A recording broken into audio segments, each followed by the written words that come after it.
On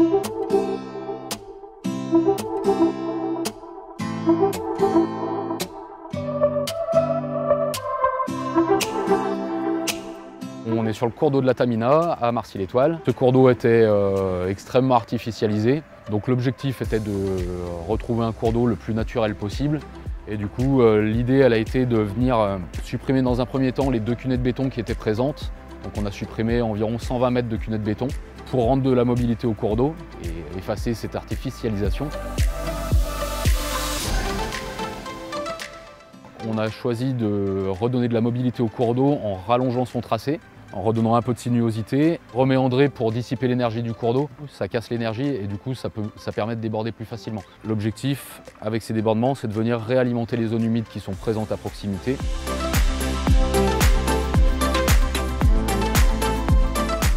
On vient planter au bord du lit, on vient planter dans le lit aussi. Et puis voilà, aux abords, on vient faire quelques petits bosquets à droite, à gauche. Les plantes, c'est surtout du saule. C'est adapté aux zones humides. On rapporte des plantes hélophytes, des joncs, des carex, des salicaires, un petit peu de fleurs pour faire des caches pour les animaux, etc.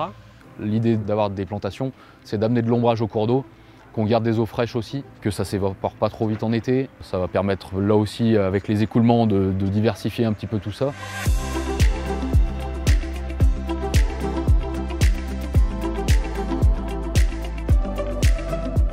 Ces zones humides, c'est des éponges, donc elles nous restituent de l'eau en été et en période d'étiage dans le cours d'eau. Et elles profitent aussi à la biodiversité des zones humides qui est hyper importante.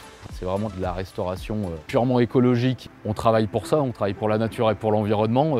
Et du coup, d'avoir des projets comme ça de renaturation complète, c'est super intéressant. Et on veut sanctuariser l'endroit et retrouver plein de choses, quoi. Parce qu'on a plein d'amphibiens déjà et on veut vraiment garder tout ça et en amener encore un peu plus, quoi.